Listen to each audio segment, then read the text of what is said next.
হঠাৎ চারিদিক কেঁপে উঠবে সাইরেনের আওয়াজে।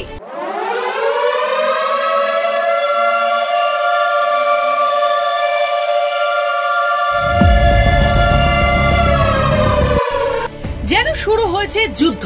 হ্যাঁ, এমনই এক অভিজ্ঞতার জন্য প্রস্তুত থাকুন।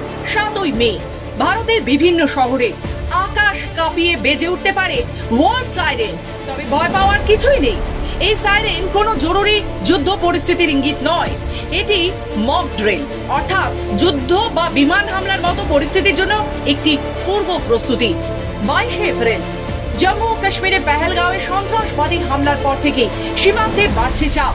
পাকিস্তানের পক্ষ থেকে গুলি বর্ষণ, সেনা মোতায়েন এবং ভারতের তরফে সিন্ধু জলচুক্তি স্থগিত ও আটারি সীমান্ত বন্ধ, সব মিলিয়ে যেন যুদ্ধের আবহ। এমন অবস্থায় প্রথমবার দেশ জুড়ে এত বড় পরিসরে যুদ্ধকালীন সতর্কতা অনুশীলন হচ্ছে। ওয়ার সাইরেন কোনো সাধারণ শব্দ নয়।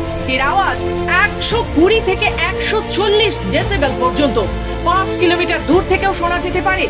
ধীরে ধীরে ওঠানামা করা গর্জনের মতন এই সাইরেন বাজবে প্রশাসনিক ভবন, পুলিশ সদর, সেনা ঘাঁটি ও জনবহুল এলাকায়।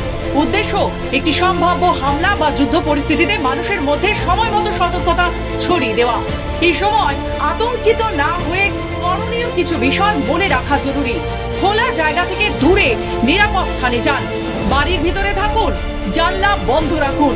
টিভি, রেডিও বা সরকারি বার্তা শুনে পরিস্থিতি বুঝে চলুন। সবচেয়ে গুরুত্বপূর্ণ, কোনো গুজবে কান দেবেন না। 1962, 1965, 1971 সালের যুদ্ধ কিংবা কার্গিল সংঘাত, ভারত এর আগেও এই সাইরেন ব্যবহার করেছে। তবে এবার তা আরো প্রযুক্তি নির্ভর ও সার্বিকভাবে ছড়িয়ে দেওয়া হচ্ছে। 7ই মে যখন আকাশে সাইরেন বাজবে, তখন ভয় নয়, বরং মনে রাখবেন এটি প্রস্তুতির অংশ, দেশের নিরাপত্তা ব্যবস্থার একটি গুরুত্বপূর্ণ ধাপ। সচেতন থাকুন, শান্ত থাকুন, প্রশাসনের পাশে থাকুন, কারণ সতর্কতাই সবচেয়ে বড় ঢাল। ব্যুরো রিপোর্ট, খবর বাংলা।